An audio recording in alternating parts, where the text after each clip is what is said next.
সিলেট থেকে সরাসরি ঢাকায় চলে এসেছেন নাহিদ রানা। আর বিমানবন্দর থেকে রানা আসেন মিরপুরের হোম অফ ক্রিকেটে বিসিবির একাডেমি ভবনে। সব ঠিক থাকলে আগামীকাল রানা উড়াল দেবেন পাকিস্তানের উদ্দেশ্যে।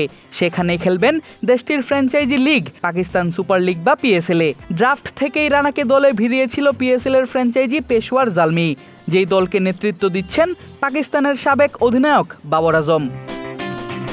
কিন্তু চলতি পিএসএলটা একদমই মন মতো যাচ্ছে না বাবর আজমের দল পেশওয়ার জালমির। 6 দলের টুর্নামেন্টে দলটার অবস্থান 4-এ। 4 ম্যাচ খেলে তারা জয় পেয়েছে মাত্র 1টিতে। বাকি 3 ম্যাচেই দেখতে হয়েছে হার। অধিনায়ক বাবর আজমের রান না পাওয়া দলের পারফরমেন্সে বেশ প্রভাব ফেলছে, সেই সঙ্গে প্রভাব ফেলছে ভালো বোলারের অভাবও। আর বাবর আজমরা যেন মুখিয়ে আছেন নাহিদ রানার জন্য। জিম্বাবুয়ের বিপক্ষে প্রথম টেস্ট ম্যাচে সিলেটে রানা ছিলেন বল হাতে বেশ ধারাবাহিক। প্রথম ইনিংসে বল হাতে তার শিকার 3 উইকেট, যদিও সেকেন্ড ইনিংসে পাননি কাঙ্ক্ষিত উইকেটের দেখা। দ্বিতীয় টেস্টে চট্টগ্রামে খেলা হচ্ছে না এই পেসারের। তার পরিবর্তে স্পিনার তানভীর ইসলামকে স্কোয়াডে নিয়েছে টিম সিলেক্টররা। আর তখন থেকেই বাংলাদেশি দর্শকরা মুখিয়ে আছেন রানাকে পেশওয়ারের জার্সিতে পিএসএল-এ দেখতে।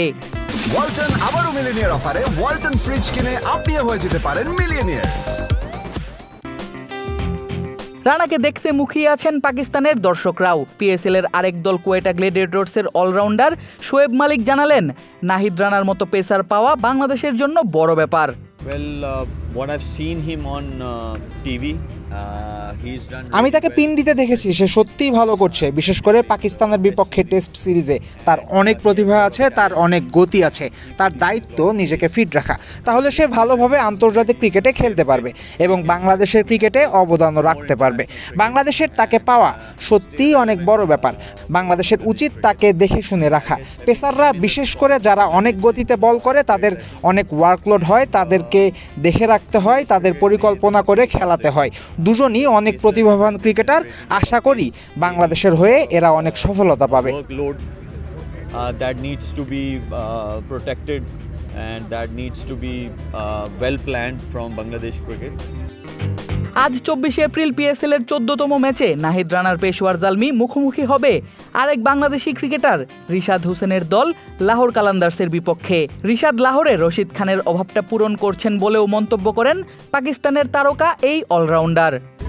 Well, it's way too early to say that. এটা বলা খুব তাড়াতাড়ি হয়ে যাবে। তাদের দুজনেরই সামর্থ্য আছে। রশিদ খান অনেক আন্তর্জাতিক ম্যাচ খেলেছে, সে বিশ্ব জুড়ে খেলে, সে ধারাবাহিকভাবে পারফর্মও করে, তাই এটা বলা খুব তাড়াতাড়ি হয়ে যাবে। রিশাদ ভালো করছে, সে রশিদের অভাবটা বেশ ভালোভাবেই পূরণ করেছে। লাহোর কালান্দার্স মিডল ওভারে তার কাছ থেকে উইকেট চায়, সেটা সে নিয়মিত করছে। রশিদের অনুপস্থিতিতে লাহোর যে রিশাদকে পেয়েছে এটা দলটার জন্য ভালো হয়েছে। আমার মনে হয় পিএসএল-এর কথা বললে সে তার কাজটা করেছে।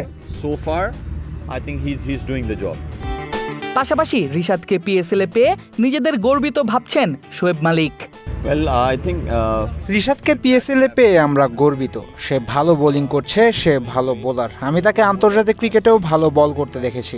সে বাংলাদেশ ক্রিকেটের জন্য দারুণ এক প্রতিভা। আমি মনে করি সে যদি সঠিক পথে থাকতে পারে তাহলে অনেক আত্মবিশ্বাস পাবে এবং পিএসএল-এ খেলে অনেক অভিজ্ঞতাও অর্জন করবে। দিন দিন রিশাদ উন্নতিই করবে। But he's got talent and he's improving day by day.